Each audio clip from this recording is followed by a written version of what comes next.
μαζί μας, στο θέατρο.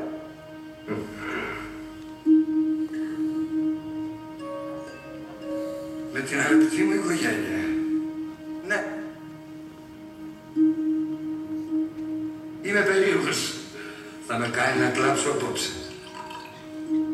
Μείνε λίγο μαζί μας κι όλα θα είναι όπως πάντα.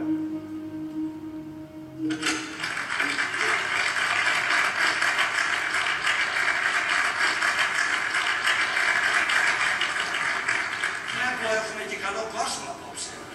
Και τώρα για να αρχίσουμε θα σας τραγουδήσω ένα μικρό τραγούδι. Λέγεται «Τι με νοιάζει».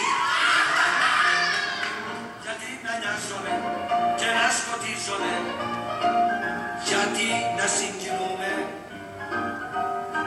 γιατί να τρέχω να το βρω, αφού μπορώ να τα αποφύγω. Τι κι αν νομίζουνε πως είμαι τίμιος, καθόλου δεν με νοιάζει. Εδώ και χρόνια είμαι νεκρός, γιατί λοιπόν να τυραννιέμαι. Ναι, Τάκη, ναι. Γιατί λοιπόν να τυραννιέσαι. Και τώρα οι δυο μας.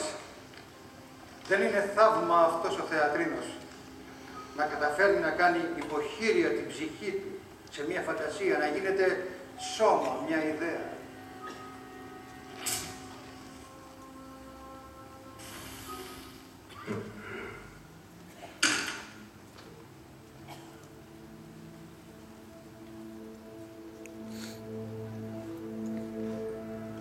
Να ζει κανείς, να μη ζει. Αυτό είναι το ζήτημα. Τι είναι πιο ανώτερο στο πνεύμα?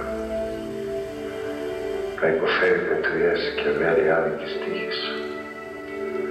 Η Επανάσταση να κάνει ενάντια σε ένα πέλαγο από βάσανα και με την άρνησή του να του δώσει τέλος.